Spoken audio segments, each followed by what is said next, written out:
How is it going, everybody? My name is Copyright, and today, with my second video, we are gonna talk about a Dimir Flash deck that I'm really happy with. Dimir, for people who are not familiar with, is a color combination of blue and black, and Flash is a mechanic that lets you play spells on insta speed, so in your turn or an opponent's turn, and we are gonna look a little bit closer into the deck tech. But before we are going in, I spent today a lot of time making the first video where I need your help, so if you didn't check it out, please watch it, let me know what you would suggest, what you would make. It will help me really much out. Otherwise, if you like this sort of content, please subscribe to my channel, let a like on the video, it helps me out and let me know that you enjoy the decks that I'm building, and let's go right into the deck tech. So this deck is let's say an answer to everything. We utilize different creatures that have a flash ability, but also a lot of insta spells that give us the possibility against more aggressive or mid-range type of decks, the tools to have an answer almost for everything. So let's jump into it with our 1-drops, and there we have a lot of cards from the new set, from the Innistrad Midnight Hunt. We go on with Consider, just an amazing insta speed 1 mana spell that let you look at the top of your card, and maybe if you want it, you can put it to your graveyard, then you draw a card. This has a small synergy with our 4-drop, the Abendeth Drakenlich, or as German would say, Drakenlich. This dragon also has a flash ability. It means we can play it on enemy's turn. He comes in tapped, is a 5/2 flyer. That's from the stats really amazing, I think. But the text that I like the most is you may cast Abendeth from your graveyard if a creature non-named Abendeth died this turn. So pay attention to the text, because it doesn't say that your creature need to die with different name. It also counts as an enemy creature, and if you use it with Consider and you see it on the top of your deck, you can safely put it in the graveyard. It's at the end game a card advantage, and you can play it out as soon you killed something or one of your creature died. So really cool synergy here, comes up more often than not. Next one is, I think, one of the most used common cards, is the Delver of Secrets. Is a 1/1 with a transform ability that can transform to a 3/2 flyer if you have an instant or sorcery card on top of your deck. And as you see, maybe here we go a little bit into the stats. We have 22 instant and sorcery, so it's more or less likely that on the upkeep next turn he will be a 3/2 flyer that can go directly face. And it's just an amazing tempo card that also used in a lot of other different builds. I saw it in Easy Dragons, I saw it in different spells. Just a great tool to provide a lot of damage and early on. Then we have Fading Hope, another amazing card from Innistrad. It's also 1 mana instant speed, let's say bring back, so, or return target creature to its owner's hand. If the creature's mana value was 3 or less, you also scry 1. So just so much value in 1 mana ability. Amazing card. You can protect your own creatures, you can remove a blocker. You will see in the gameplay where I play against this Azorius control deck. I think CGB built something similar. I was not sure because the game was finished, I think, after like 6 or 7 turns. But also there you see, after the opponent develops some blockers to protect his life total, this card just shines exactly in these sort of matchups where you need to bring the rest points of damage in just to kill your opponent. So overall, just an amazing card. Then we have some old faces, familiar faces, Bloodshrift Thirst, 2 of them. As I said before in my videos, I think tokens are the name of the game, and for 1 mana, kill any sort of token is just great. Overall, you can also use it against planeswalkers, so pretty good card. Then we have Malaki Rebirth. I think everybody knows. You lose 2 life and your creature, if it dies, it comes back again. Also cool synergy with different cards. Because it's just for 1 mana, we can use it on our 2-drop, the Sorin Thought Thief. Everybody knows him, everybody hates or maybe loves him. Human Rook with Flash ability again. And when he attacks, the opponent mills 2 cards. It multiplies with the amount of Sorins. If you have more, then it will of course mill more. But as soon as the opponent has 8 or more cards in their graveyard, Sorin or all other rooks get +1/+0. Also really cool creature, just a tempo play, really difficult to answer for a lot of opponents, because you can play it in insta-speed, because you can protect it really good with our different spells. But let's not talk so much about this card. We will, I think that most of you are familiar with it. We will check it out later in the gameplay. Then we have our Infernal Grasp, just an amazing overall removal. Why should we not get it? Flunk shines a lot against aggressive matchups, especially mono white. Also I have in a gameplay game against mono white, saved me, but also against the Azorius Control was the game changer, let's say, or the turner when I played it, so we will see it later in the gameplay. Just overall a cool card, I think a little bit forgotten. A lot of people used it when it came out first in Strixhaven. After that it went a little bit more down, but definitely don't sleep on this card. If you need a 2 mana removal, this is the card to go. Then we have a special card, a really cool card. I think a lot of people don't understand it, so I will try to let's say explain it as good as possible. It's a Spectral Adversary. I think there are multiple adversaries. We know there is one in white, I think, and in black. I'm not sure right now, but there are multiple of it. And in blue one, we have this spirit creature with 2/1 flyer that also has Flash ability. And the text says, when Spectral Adversary enters the battlefield, you may pay 1 generic and 1 blue mana, and any number of times. When you pay this cost 1 or more times, put that many 1/1 counters on Spectral Adversary, so he gets bigger. On turn 4 he is a 3/2 flyer.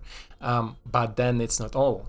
You have then up to that many other target artifacts, creature, enchantments phases out.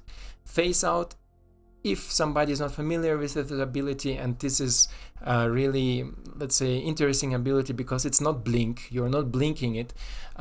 It's literally just this card that phase out doesn't exist in the game anymore. And there is where you need to think. I will show you that in the gameplay against mono white, how it plays out in different situations. Maybe a lot of people don't notice interactions, because phase out is different than to blink, where the creature just goes and comes with all the ETBs, so enter the battlefield abilities.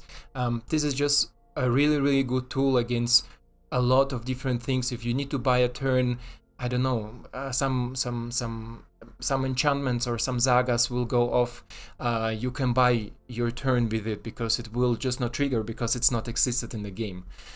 So literally you see it on the board, but it's not there. Yeah, really cool tool. I will talk about it a little bit more in the gameplay part. I will make a voiceover there, but don't sleep on this card. More than 2 copies, I don't think it's necessary. Also, I don't have more than 2 copies, but I played with these 2 copies in different type of decks, and I draw it, let's say, in 3 out of 5 games. I always draw one of them, and it's just more often than not a really useful tool. Then Jari Disruption, a land that also is a counter spell. Unless the opponent pays 1, sometimes really useful, really painful when the opponent plays an Epiphany and tap out, and you counter it with Jari Disruption. I'm sorry. So really painful for the opponent, really effective turn for you. In our 2-drop we have another counter spell, only 2 of, because at the end we are not a counter spell deck. We are not like 100% rook decks that you know maybe from previous seasons or previous expansions. So just to disrupt the opponent's turn, maybe buy yourself 1 more turn, saw it coming, will do the job. You don't necessarily need to foretell it. Pay attention here again. I think is important to know the mana cost. If we run dual colors, Saw It Coming has as a base cost 1 generic and 2 blue mana, and if we foretell it, it's only 1 generic, 1 blue. So if you are low on blue mana and you maybe need it for Consider or something else, better foretell Saw It Coming. Otherwise, because we play on insta speed, we have a lot of things to do on our two turns, or our turn 2. So foretelling on turn 2, usually not the best choice. Then another cool card that I think a lot of people were really excited about in Kaldheim when it came out, but then nobody played it. I personally never saw somebody on the ladder, but also in playtesting, never utilizing this card. This is King's Fierce Betrayal. And this is simply an enchantment that when it enters the battlefield, each player, so you and the opponent, mill the first 4 cards. And then you may, and this is important, may, just take your time. When the first time you play this card and it happens, take your time. You may exile a creature or a planeswalker card from each graveyard. So you need to click on opponent's hand. On the left side you can choose, in the gameplay I will tell it again. On the left side you choose opponent's hand, opponent's graveyard. You click one card, you choose something that you think will fit your curve or will help you in this game, and then you click on your graveyard, and then you choose from there a creature or a planeswalker, and then you choose it. And the second and third chapter is basically you play this card that you exiled from the graveyard and spend mana as it was any sort of mana. So really cool tool. Again, I think underplayed, but also because 3 mana for 2 cards where you also need to pay for the mana, maybe not the best. I put this as an experiment, but until now the deck performed amazing. I played in a playtest I think 4 games and in the rank queue 3 games, and I have 100% win rate in all of them. So it's just performs really good. I also in the gameplay part, you will see how helpful this card can be and how frustrating it's especially for the opponent if you suddenly start playing his deck. Then for the 4 drops, we have our Behold the Multiverse, again a foretell card, let you scry and draw 2. Just overall a good card, really budget friendly. In general, this deck is really budget friendly. Let's say if you don't use King's Betrayal, and you can easily exchange it if you want to go maybe more for the meal part. If you want to meal a little bit more, you can also choose some different spells. There is this laughter spell that let you meal opponent until it's 20 mana cost. You can use this one if you want, so just a little bit more mealing. I found myself that in this deck mealing is a little bit too slow. I wanted to be more in tempo if I play against control, and I wanted to be more controlish if I play against aggro. And in mid-range parts we are also really good equipped. And yeah, and our other 4 drop we talked already, the Ebb and Death. Mana base, really simple. Hold it because I just don't have the Dimir color or Dimir coloration dual lands. That's why I have 4 of Ice Tunnel, because often on turn 1 if you play Ice Tunnel it doesn't hurt you so much, and on turn 2 you can start with your Sorin or other spells, even multiple spells at once. So it's pretty cool. 1 pathway because I don't have more, and Shipwreck's Marsh also because I don't have more than 3. In general, mana base is really simple. If you want to experiment there, you can add a Gundam's Awakening if you want to bring some creatures back. As we see here, we have Delver and we have Sorin on 1 and 2. I don't know if you want to cast it for more, but you can also, if you cast it for 7 together for a Gundam's Awakening, then you can also bring the Ebb and Death back, but Ebb and Death comes back anyway. If you kill anything, he comes back, right?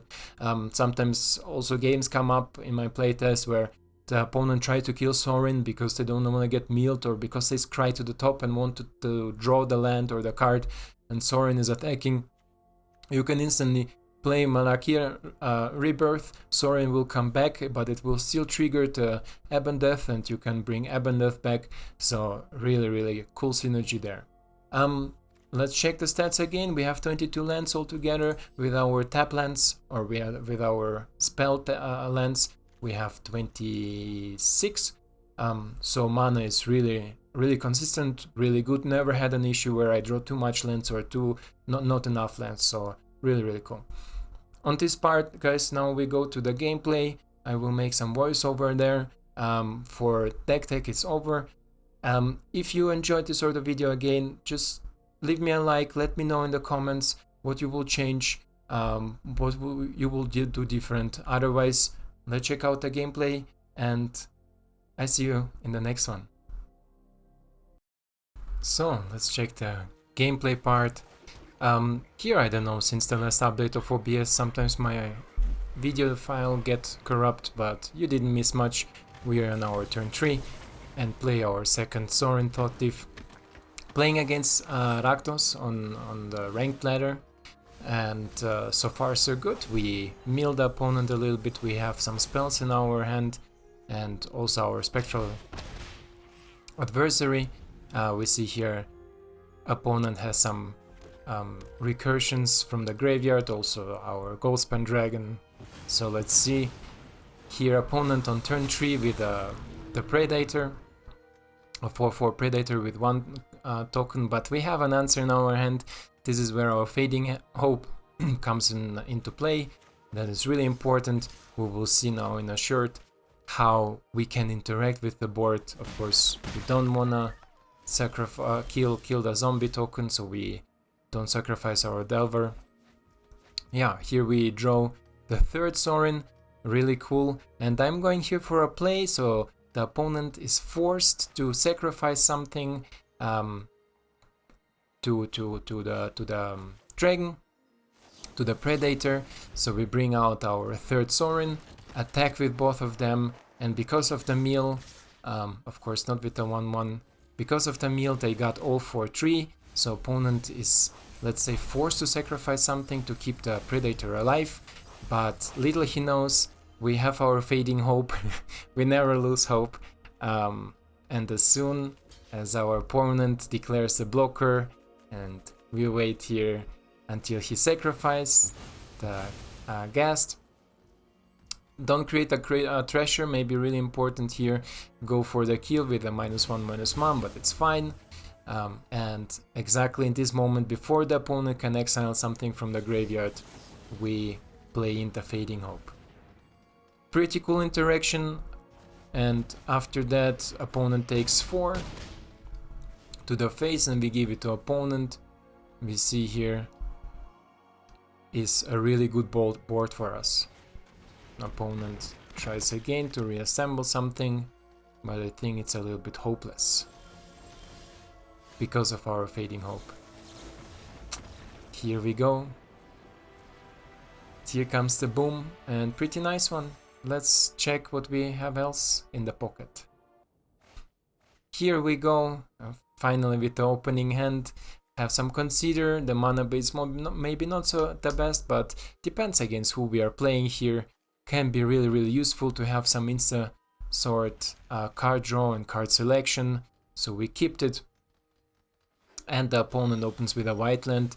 My first thought, it's a mono white, so we need to have some swing to get these lands into it. And then we pass, of course, to our opponent.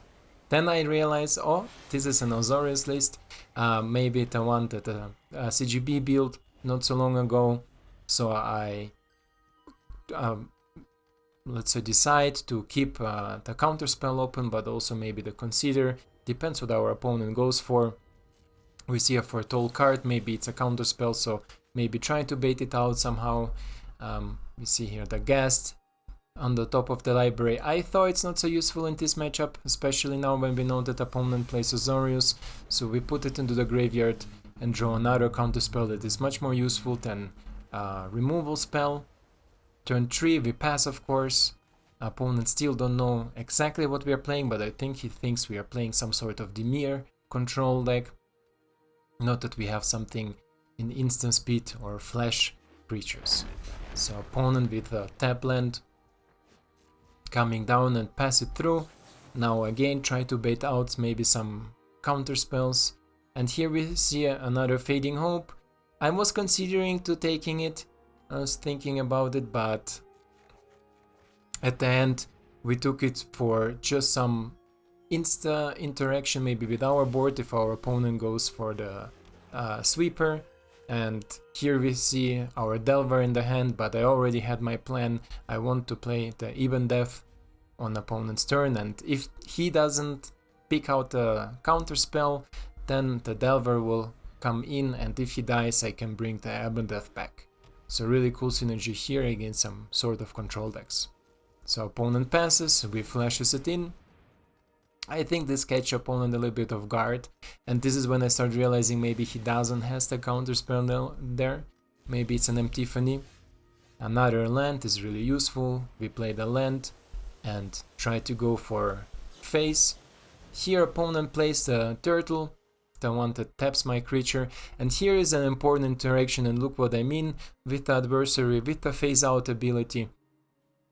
I basically can prevent that the opponent does anything with my Even Death. I could also use it on the turret, and if I use it now on the turret, on the dragon turtle, it will also cancel this ability. So this is a really important interaction. You will see later in the gameplay why. But here I decided to go for my Even Death because I was thinking after I played my adversary that maybe he will play a sweeper, so like Doomscar or I don't know, whatever.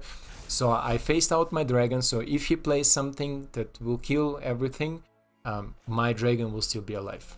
And for 1 mana we just bring out the Delver to try to go here a little bit more tempo and to provoke the opponent to maybe Doomscar us or to kill as much as he can.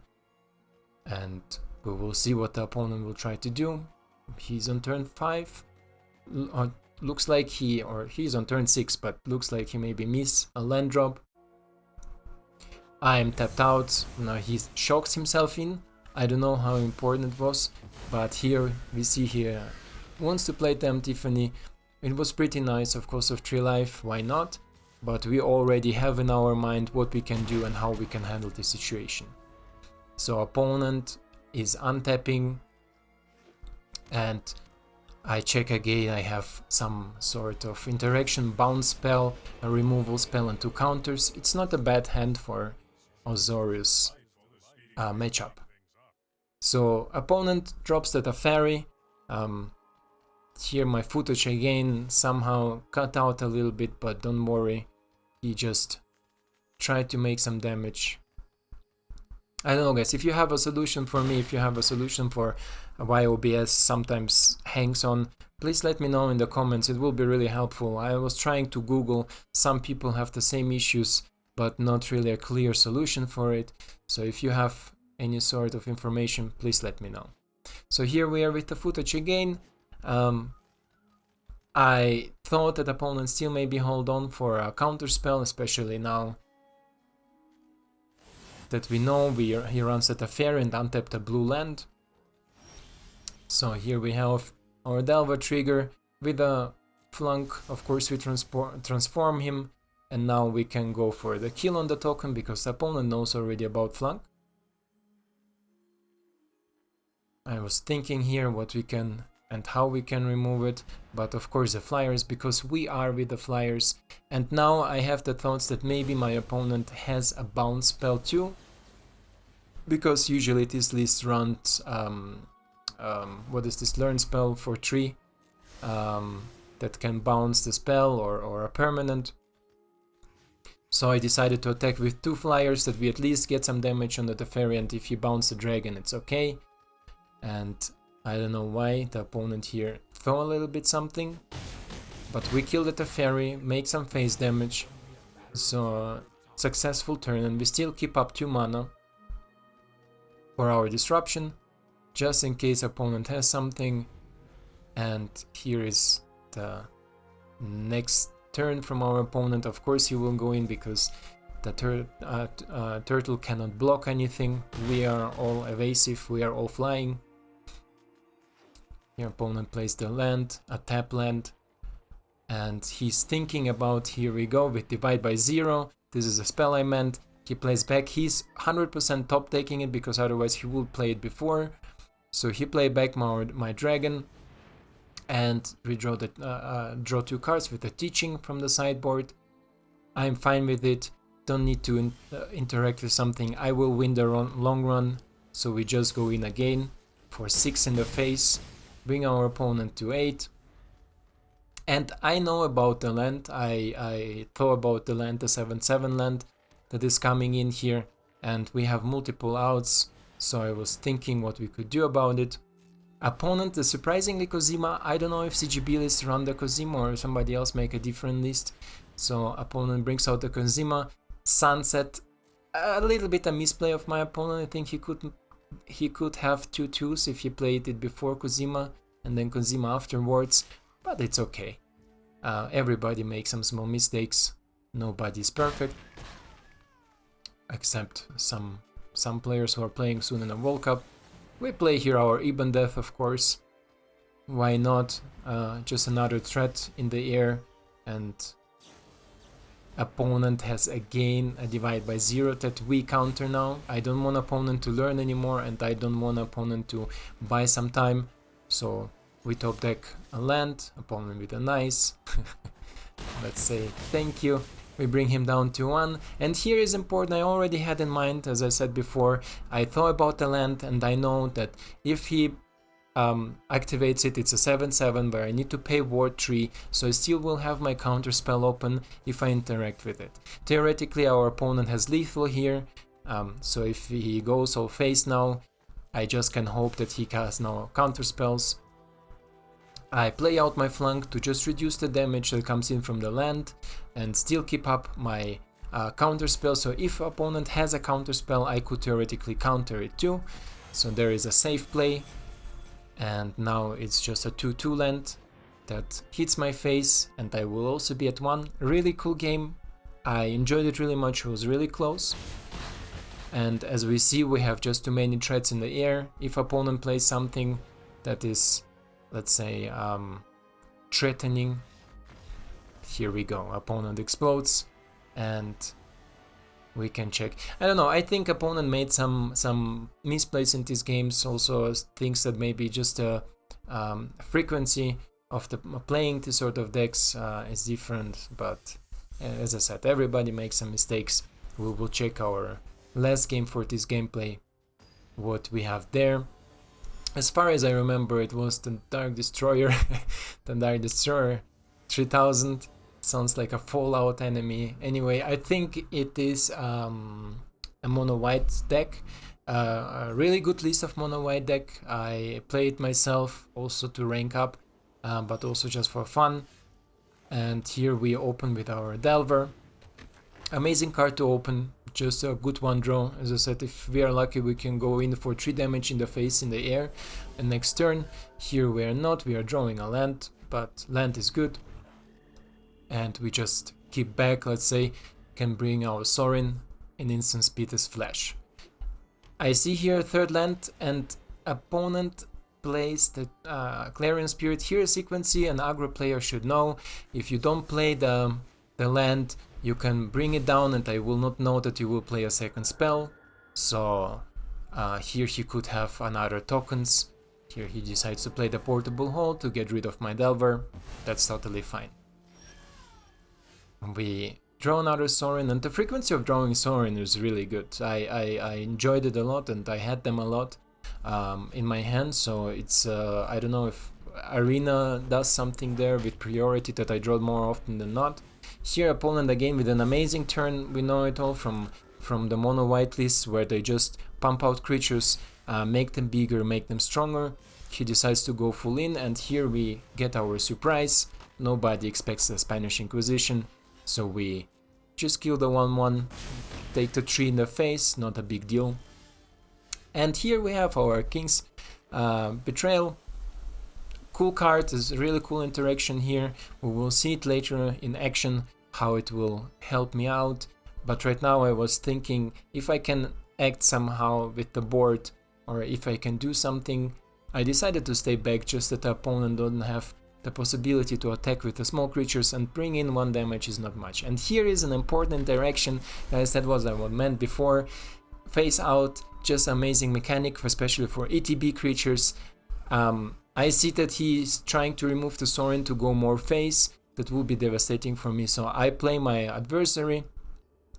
No, play it, copyright, don't wait. Yes, here he comes.